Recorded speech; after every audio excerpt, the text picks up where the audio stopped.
Have you ever wondered how a single spark can ignite a movement? Welcome to the fascinating world of university protests, where the voices of the young resonate with the echoes of the past, shaping the future.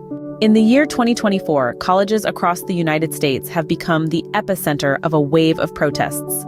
The disruption has been so significant that over 2,000 people have been arrested.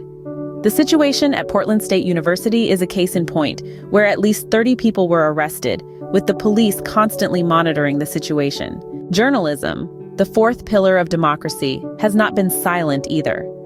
At Columbia University, student journalists have been covering an unprecedented crackdown from a makeshift newsroom. Their quest for truth has not been without risks, as shown by an incident where an NYPD officer accidentally discharged a firearm at the university's Hamilton Hall. The ripple effects of these protests have been felt far and wide. The University of Pennsylvania requested additional police resources following a pro-Palestinian encampment. Similarly, Emory University came under scrutiny from the Education Department for complaints of a hostile anti-Palestinian climate. The escalation reached a peak at UCLA, where more than 200 arrests were made as an encampment was cleared.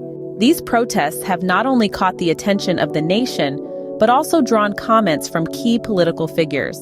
Senator Bernie Sanders likened the anti-war student protests to Biden's Vietnam, criticizing U.S. support for Israel.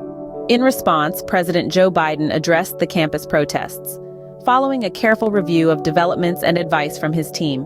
To recap, the year 2024 has seen a surge in university protests across the United States.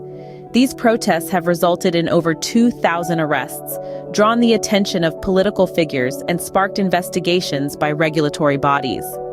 The voices of the young, united in protest, have shown that they are a force to be reckoned with. In the grand scheme of things, these protests remind us that universities are not just institutions of learning. They are crucibles where ideas are tested, beliefs are challenged, and change is born. So, as we move forward, it's important to remember that the voices echoing from these campuses are shaping our collective future. Thank you for joining us on this journey through the world of university protests in the year 2024. Stay tuned for more insightful stories from around the globe. And before we sign off, do remember to like and subscribe to Real Media for more such intriguing content. Until next time, stay curious and stay informed.